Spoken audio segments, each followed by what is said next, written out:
오늘 저는 여러분에게 기쁨에 대해 말씀드리려고 합니다. 이 시간 한번 여러분이 지금까지 살아오면서 느꼈던 기쁜 순간들을 짧지만 한번 떠올려 보세요. 아마 모두에게 기쁨의 추억들이 있을 거예요. 설레었던 결혼. 이제는 별로 그렇게 설레이지 않죠. 그러나 하여튼 결혼식 날은 엄청 설렜잖아요. 그렇죠? 설레었던 결혼. 첫 아이를 안았을 때의 그 감동. 직장을 얻었을 때의 그 기쁨. 여러분, 뉘라서 이런 기쁜 순간들이 없겠습니까? 그런데 문제는 이런 우리의 기쁨들이 결코 영원하지 않다는 거예요. 지난 세월을 한번 돌아보십시오. 얼마나 우리의 인생에 많은 검은 구름들이 있었던가요? 왜 우리의 기쁨은 이렇게 금방 사라지는 걸까요? 왜 우리는 영원한 기쁨을 소유하지 못하는 걸까요? 우리는 그 이유를 알아야 합니다. 우리의 기쁨이 이렇게 잠시 있다 사라지고 영원한 기쁨을 소유하지 못하는 이유는 바로 우리의 모든 기쁨이 환경에 의존하는 기쁨이기 때문이에요. 환경에 의존하는 기쁨. 왜 기쁜가? 뭔가 내게 좋은 일이 찾아왔기에. 왜 슬픈가? 무언가 어려운 고난이 내게 찾아왔기에. 여러분, 당연한 것 같지만 우리가 이렇게 환경에 의존하여 살게 되면 우리는 이 땅을 사는 동안 늘 널뛰는 삶을 살 수밖에 없습니다. 날이 맑으면 기쁘다가 흐려지면 슬퍼지는 널뛰는 삶을 사는 거예요. 참 비극적인 삶이죠. 그러면 환경에 휘둘리지 않고 어떻게 영원한 기쁨을 소유하며 살 수 있을까요? 오늘 우리가 읽은 이 본문은 바로 이 중요한 인생의 질문에 대한 해답을 담고 있습니다. 우리가 함께 읽은 이 이야기는 예수님이 전해주신 이야기 가운데 가장 유명한 이야기예요. 이야기. 제가 대학원에서 영문학을 공부할 때 한 교수님은 이 이야기를 이렇게 평했어요. 이 세상에 존재하는 가장 짧지만 강력하고 유명한 이야기. 그렇게 평해줬어요. 여러분, 그 이야기가 궁금하지 않으신가요? 오늘 이 이야기는 슬픔에서 시작하여 기쁨의 잔치로 끝납니다. 여기에 희망이 있는 거예요.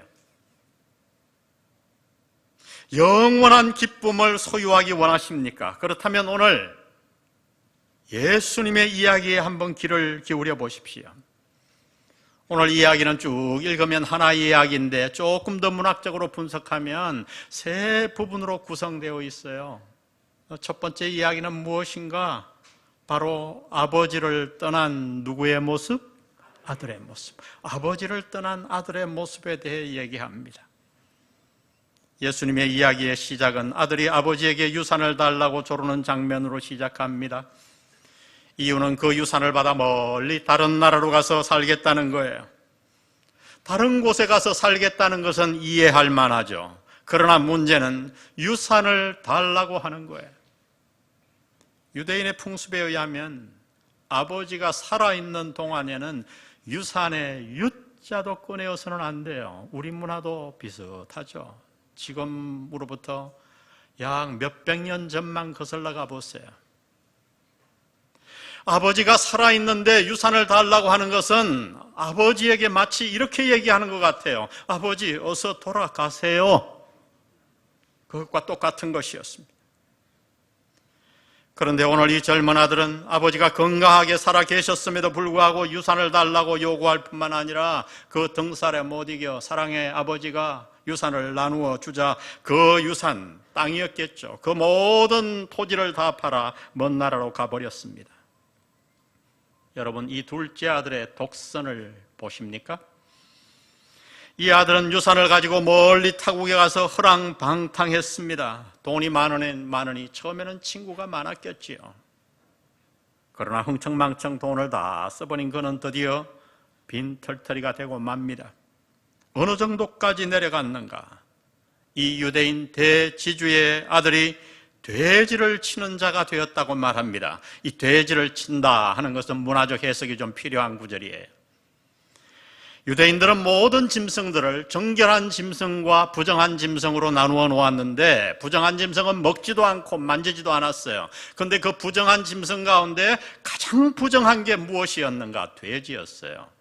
그래서 유대인들에게 가장 심한 욕이 뭔지 아십니까? 가서 돼지나 쳐라. 그게 가장 심한 욕이었어요. 그런데 이 유대인 돼지주의 아들은 돼지를 치는 정도가 아니라 돼지우리에서 돼지와 같이 살며 돼지가 먹는 그 음식을 나누어 먹으려고 했지만은 그것마저 먹을 수 없는 처지가 되었다고 말합니다. 여러분, 당연하잖아요. 돼지하고 먹는 경쟁을 하면 누가 이기겠어요? 여러분, 한번 그의 형편을 생각해 보십시오. 예수님이 말씀하고 있는 이 아들의 형편을 한번 마음으로 그려보세요. 누가 이 이방인의 풍습을 알아서 그를 배려해 주겠습니까? 원래 타향이란 야박하고 매정한 곳이 아니던가요? 다른 동네에 가면 제일 먼저 개들이 우리를 박대하잖아요. 시골길 참 마을에 가고 싶은데 개들이 막 짖어서 힘들다고요. 그는 자신의 문화와 종교와 풍습을 깡그리 무시당했습니다. 그 처절한 고난 속에서 그는 비로소 정신을 차리고 스스로에게 이렇게 이야기합니다. 내 아버지 집에는 양식이 풍족한 하인들이 얼마나 많은가. 나는 여기서 줄여 죽는구나. 여러분, 왜 예수님은 우리에게 이 이야기를 들려주실까요? 그것은 바로 이 둘째 아들의 모습을 통해 하나님의 곁을 멀리 떠난 저와 여러분의, 우리의 모습을 보여주시기 위함입니다. 이 둘째 아들이 누구인가? 우리입니다. 저와 여러분입니다. 우리는 원래 이렇게 환경에 휘둘리며 사는 나약한 존재로 지원받지 않았어요. 우리는 누구인가? 우리는 모든 만물 가운데 하나님의 형상으로 지음받은 유일한 고귀한 존재입니다. 그래서 성경 창세기 2장 7절은 이렇게 선포합니다. 우리 다 같이 한번 읽어봅니다. 시작.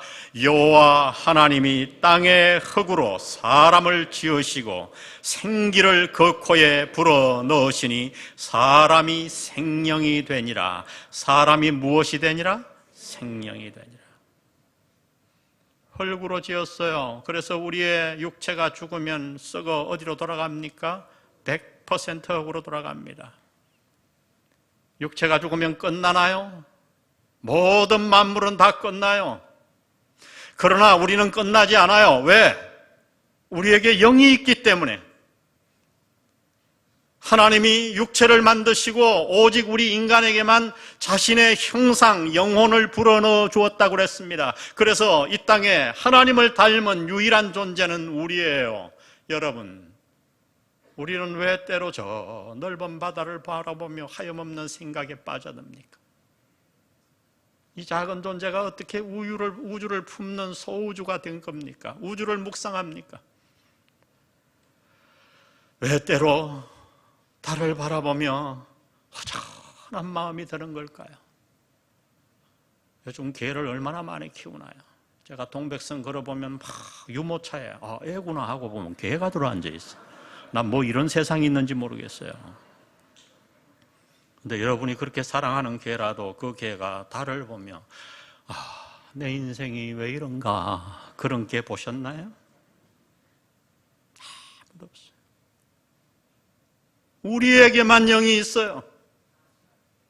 하나님이 우리를 만드셨습니다. 하나님이 하나님의 형상으로 우리를 만드셨죠. 그리고 에덴 동산에 거하게 했는데 성경에 보면 인류의 조상 하와가 선악과를 따먹었어요. 선악과가 무엇인가? 중요한 것은 포인트예요.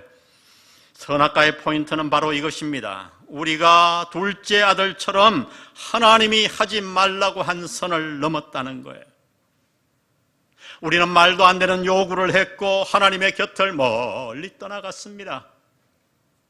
그 결과로 우리는 지금 이렇게 환경에 휘둘리며 유대인 제지지와 돼지우리에 사는 것처럼 이렇게 살게 되었고, 기쁨보다는 한숨을, 그렇게 사랑하고 싶지만은 사랑보다는 미움을, 갈등을 유발하며 살게 된 거예요. 사랑하고 싶은데 그렇게 사라지지 않는 거예요. 내 마음대로 절대 인생이 사라지지 않아요. 강하게 살고 싶은데 자꾸 낙담과 두려움이 찾아와요. 왜 그래요? 바로 우리가 하나님의 곁을 멀리 떠났기 때문이에요. 이것이 예수님이 이야기를 통해 우리에게 들려주시는 요점입니다. 우리는, 저와 여러분은 하나님의 곁을 멀리 떠났습니다. 두 번째, 예수님은 어떤 이야기를 보여주시냐 하면, 두 번째 이야기에 누가 등장하는가? 앞에는 아들이 등장했는데 뒤에는 늙은 노인이 등장합니다. 그 이야기에 보니 한 사람이 누군가를 기다리고 있어요. 그런데 그 모습으로 보아 하루 이틀이 아닌 오랜 세월 동안 그곳에서 기다렸던 것 같아요. 그의 눈은 슬픔에 젖어 있었고 저 멀리 신장로를 바라보고 있었어요. 그는 누구인가? 그는 눈이 오나 비가 오나 낮이나 밤이나 집을 나간 둘째 아들을 기다리고 있던 아버지였어요. 그날도 그는 다른 날과 마찬가지로 동구박 언덕에 서서 혹시나 아들이 돌아올까 기다리고 있었지요. 그런데 신장로 저편 먼 곳에 인기척이 일어납니다. 그는 다름 아닌 바로 둘째 아들이었어요. 그의 모습은 완전히 바뀌어 있었습니다. 멋있는 양복 대신에 다 떨어진 옷, 단정한 머리 대신에 헝클어진 머리, 건강한 몸 대신에 삐쩍 말라버린 몸. 아마도 동네 사람들이 그를 마주쳤다면 아무도 그를 알아보지 못했을 거예요. 그러나 오늘 예수님의 이야기 속에 보니 아버지는 그를 단번에 알아보았습니다. 왜요? 아버지는 그를 기다리고 있었으니까. 그가 바로 그의 아들이었으니까. 예수님은 이렇게 말씀합니다. 20절에 보니 이에 일어나서 아버지께로 돌아가니라. 그 다음을 보세요. 아직도 거리가 뭐한데? 먼데. 아버지가 그를 보고 측은히 여겨 달려가 목을 안고 입을 맞추니. 여러분, 달려가 이 이스라엘의 문화는 동양 문화예요. 우리 문화와 비슷해요. 유대인 양반은 그래서 절대 아무리 급해도 뛰지 않아요. 그러나 오늘 보세요. 그는 체면과 풍습을 뒤로 하고 달려갑니다. 그리고 아들을 안고, 그 더러운 아들을 안고 볼에 입을 맞춥니다. 하나님은 누구신가? 예수님은 오늘 이 이야기를 통해 하나님이 누구인가를 설명해 주고 계세요. 예, 하나님은 누구신가? 그분은 당신을 기다리시는 분이에요. 당신을 너무나도 사랑하시는, 당신을 만드시고 당신을 이 땅에 보내신, 그리고 하나님의 곁을 멀리 떠난 당신을 지금도 기다리시는 당신의 아버지십니다. 여러분, 우리는 우연히 이 땅에 던져진 존재가 아니에요. 속지 마세요. 저 우주를 한번 보십시오. 이제 과학이 발달되어 우리가 사는 은하계의 크기가 거의 정확하게 나왔다고 하죠. 지름이 얼마인지 아세요? 10만 광년. 놀라지도 않네요. 놀랄 수도 없죠. 엄청나서. 1초에 햇빛이 지구를 7바퀴 반을 돌아요. 그런데 그 빛의 속도로 가도 10만 년을 가야 돼요. 그게 우리가 속한 은하계의 지름이에요. 접시 모양이에요. 그 은하계 안에 몇 개의 별이 있는가? 최소 4천억 개의 별이 있어요. 그런데 그 모든 별들이 돌죠. 다른 지구를, 태양은 또 다른 별을 돌아요. 그런데 여러분, 그 4천억 개가 넘는, 때로 어떤 학자들은 1조 개라고 주장하는데 그 별들이 부딪히지 않고 한치의 오차도 없이 돌아요. 그래서 계절이 있고 낮과 밤이 있고. 여러분, 그게 우연히 만들어졌다고요? 그렇게 어리석습니까? 그 모든 별들이 도는데 그게 우연히 만들어졌다고요? 이 우주에 이런 은하계가 몇 개가 있는가? 지금까지 학자들이 발견한 것만 해도 이런 은하계가 1700억 개가 있대요. 우연히 만들어졌어요? 아니요. 이 두꺼운 성경은 무엇으로 시작하는가? 아주 짧은 한 문장으로 시작합니다. 그 첫 문장이 바로 이것이에요. 창세기 1장 1절. 태초에 하나님이 천지를 뭐 하시니라? 창조하시니라. 여러분, 이 땅과 당신을 하나님이 지으셨어요. 그리고 그분은 지금도 당신이 그분에게 돌아오기를 기다리고 계세요. 예수님은 지금 이 이야기를 통해 하나님이 누구신가를 당신에게 말해주고 있는 거예요. 하나님은 누구신가? 그분은 당신이 돌아오기를 애타게 지금도 기다리시는, 당신을 너무나도 사랑하시는 당신의 아버지십니다. 아버지십니다. 예수님은 이 이야기를 통해 아들의 모습, 아버지의 곁을 멀리 떠난 아들의 모습을 통해 우리의 삶을 조명해 주셨어요. 우리가 누구인가 인간론을 말씀해 주셨어요. 그러나 아들을 기다리는 그 아버지의 모습을 통해 하나님이 누구신가를 설명합니다. 그분은 우리를 너무나도 사랑하고 기다리시는 아버지 하나님이에요. 마지막 세 번째 이야기, 우리 다 같이 읽어봅니다. 그 뒤에를 시작. 어떻게 아버지께로 돌아갈 수 있는가? 오늘 이야기의 가장 중요한 클라이막스죠. 아버지께 돌아가기 위해서는 먼저 자신의 형편을 깨달아야 합니다.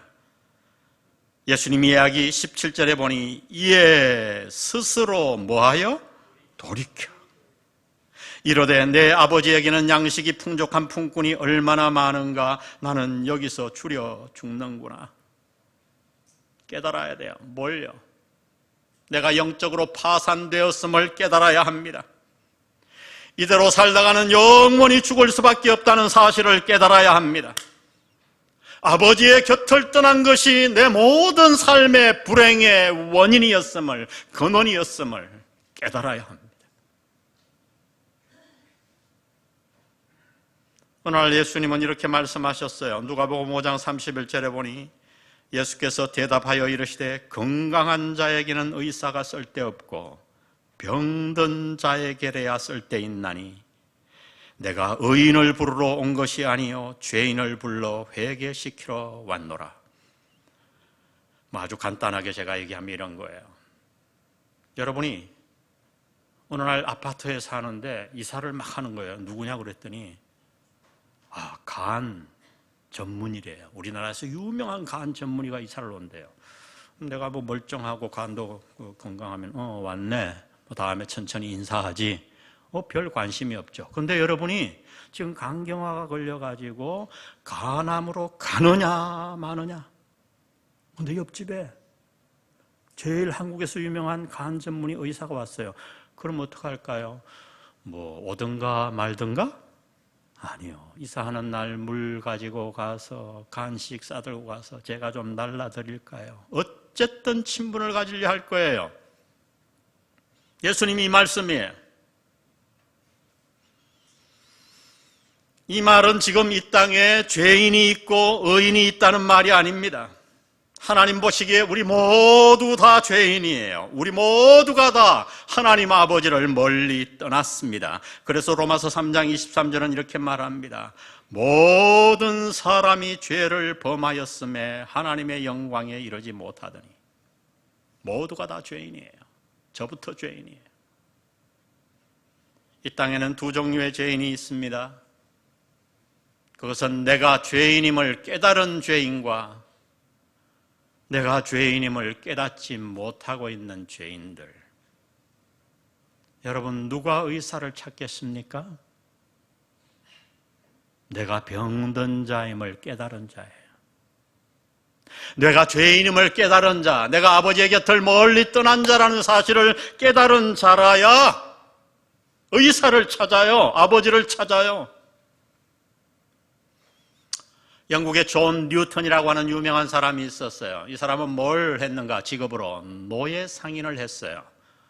저 아프리카에 쳐들어가서 마을을 습격해서 젊은 남녀를 잡아와서 영국 거리에 내놓고 이빨을 보이며 팔뚝을 보이며 파는 거죠.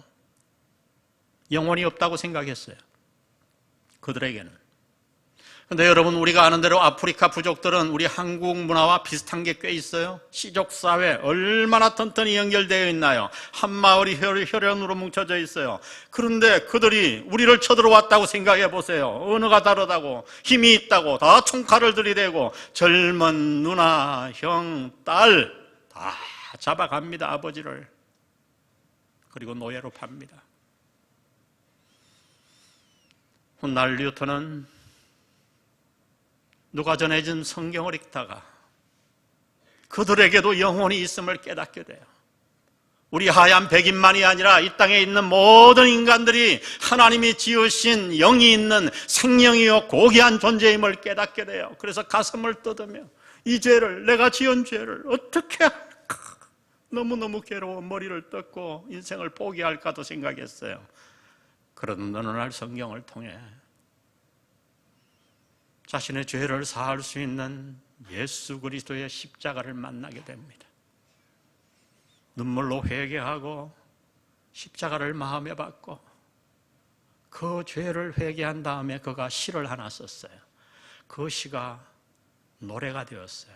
여러분이 너무나도 잘 아는, 아니 세계 모든 사람들이 다 아는 노래, 나 같은 죄인 살리신 그 은혜 고마워.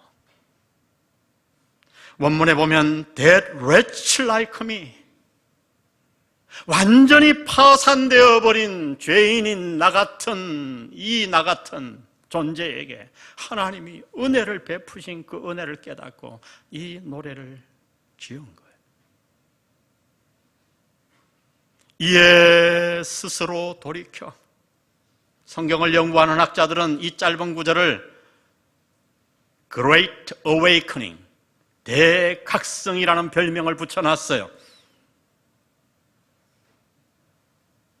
여러분, 그렇습니다. 깨달으십시오.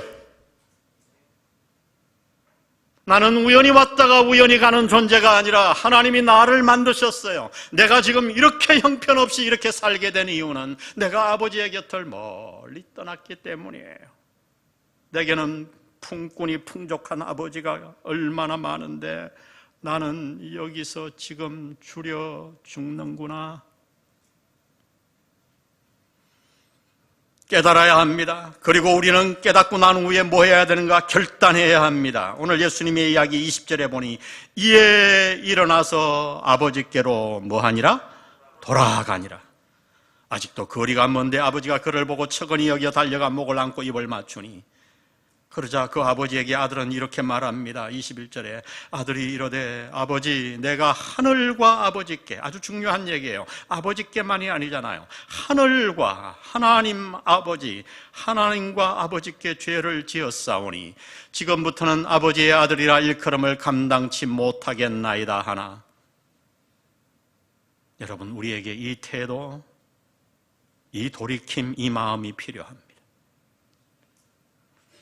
아들이 그렇게 고백하자 아버지는 어떻게 하셨는가? 22절에 보니 아버지는 종들에게 이르되 제일 좋은 옷을 내어다가 입히고 손에 가락지를 끼우고 발에 신을 신기라.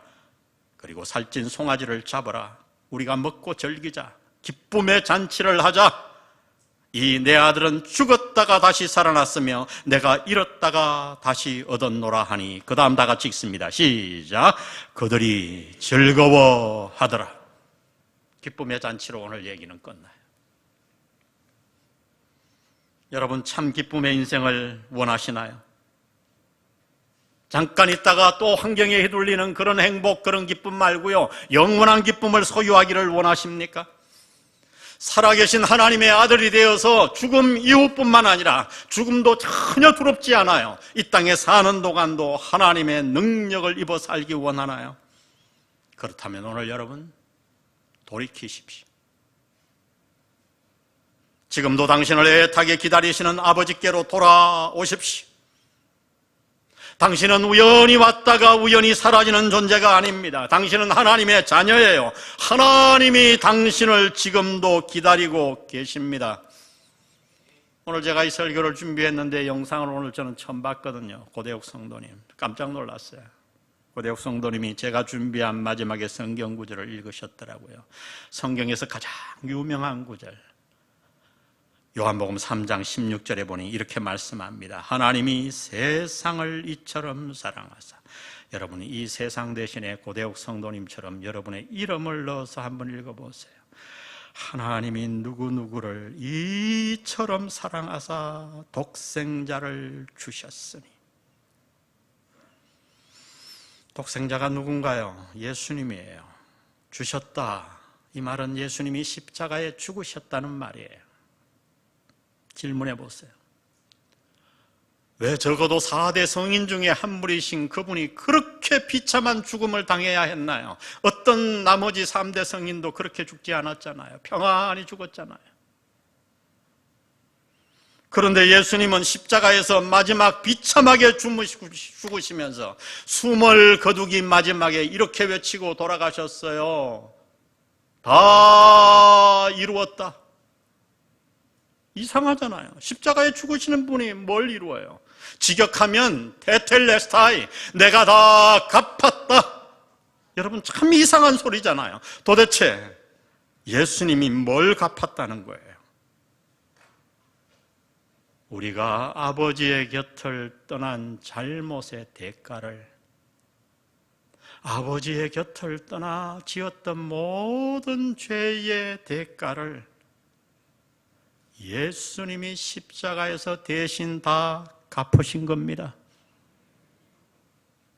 하나님이 세상을 이처럼 사랑하사 독생자를 주셨으니 그 다음에 이는 그를 믿는 자마다 뭘 믿어야 돼요?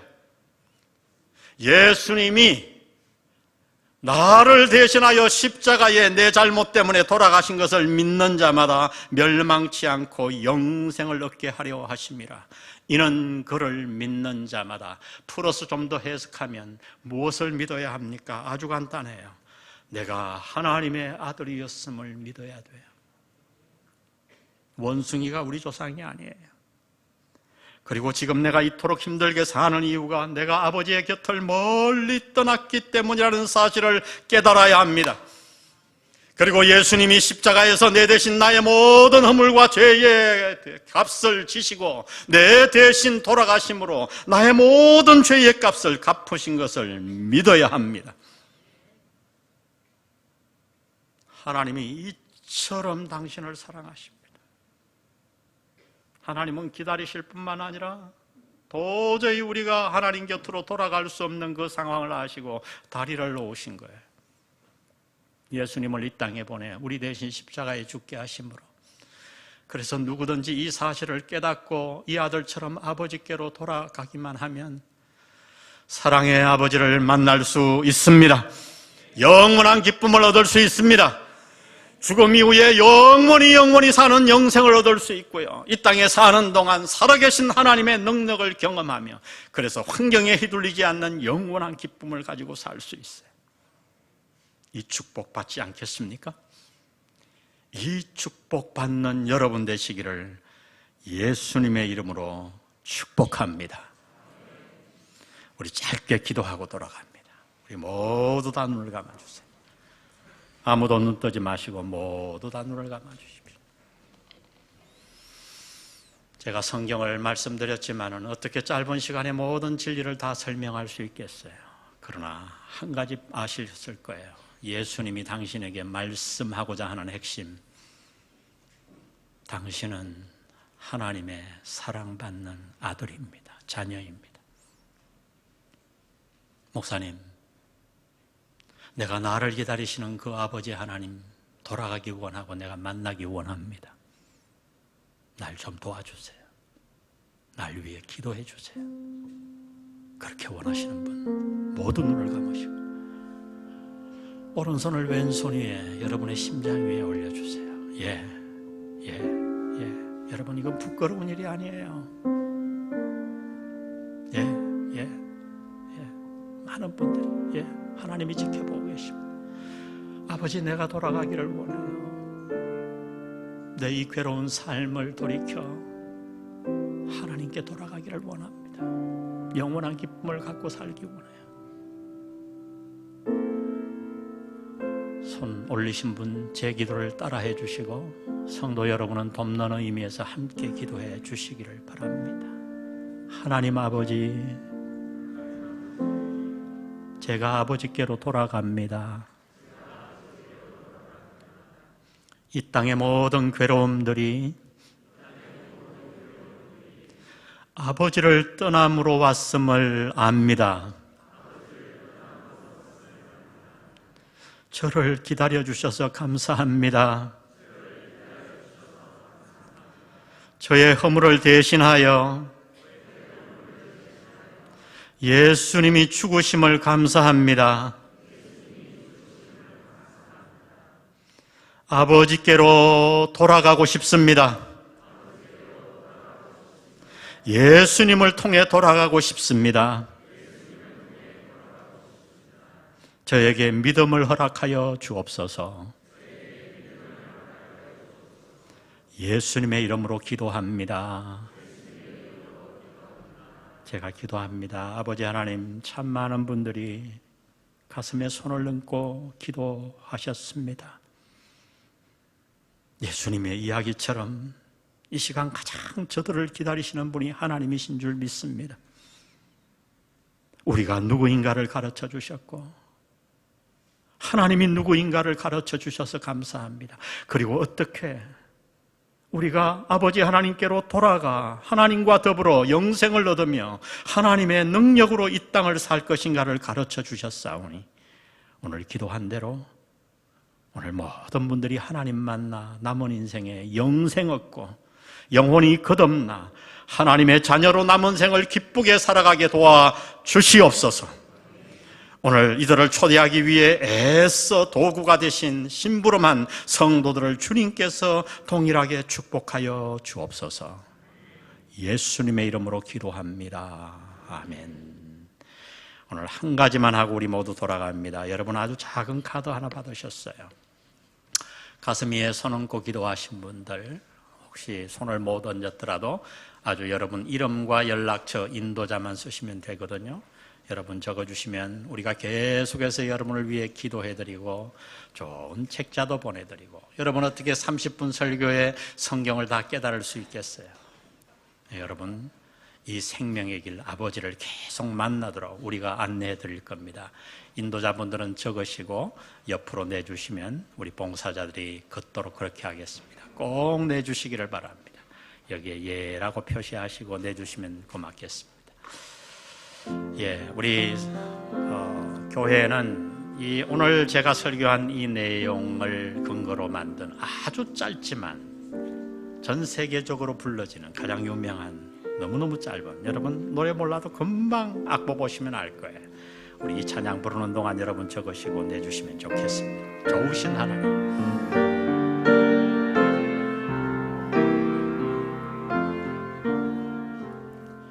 좋으신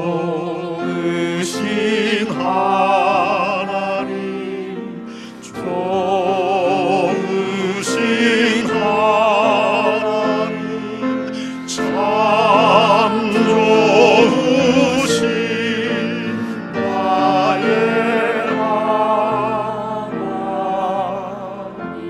우리의 기도를,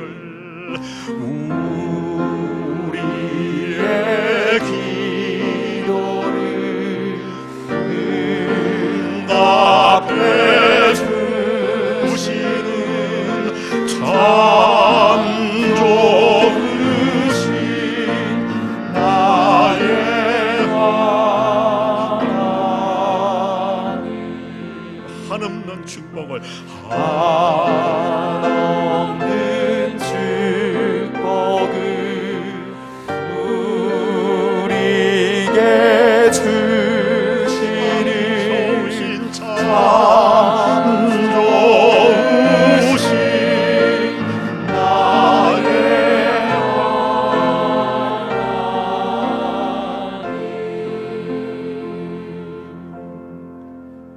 저와 우리 모든 사랑하는 성도들은 이 좋으신 하나님을 여러분에게 꼭 소개시켜드리고 싶어요. 오늘 한 번 온 것으로 끝내지 마세요. 아무런 다른 동기가 없습니다. 한번 하나님 만나보십시오. 그 하나님이 얼마나 놀라운지. 저는 목회하면서 성도들을 봅니다. 죽음 앞에 벌벌 떠는 분들이 있지만 우리 교회에 하나님 만나고 정말 죽음 앞에서도 너무 기쁘게 say goodbye 가족들에게 담대하게 떠나는 분들, 암이 걸리고 사업이 망하고 어려운 가운데서도 기쁨을 소유하고 사는 성도들 너무 많습니다. 왜요? 좋으신 하나님 때문에. 아멘. 마지막으로 우리 좋으신 하나님 한 번만 더 부르고 찬양합니다. 저 돌아갑니다. 좋으신 하나님, 좋으신 하나님, 참 좋으신 나의